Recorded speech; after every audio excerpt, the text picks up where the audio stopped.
నిర్మల్ జిల్లాలో భారీ వర్షం కురిసింది. వరుణుడి ఉగ్రరూపం సమయంలో వీరులంతా తరచుగా చెప్పే మాట ఏంటో తెలుసా? బాధ చూసుకుందాం.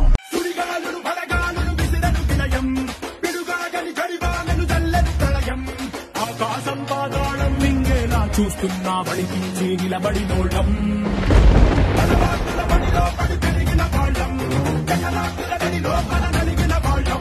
పంచాకుల పోరలతో మన పంచ ప్రాణాలే పోరాడి గెలిచిన వాళ్ళం.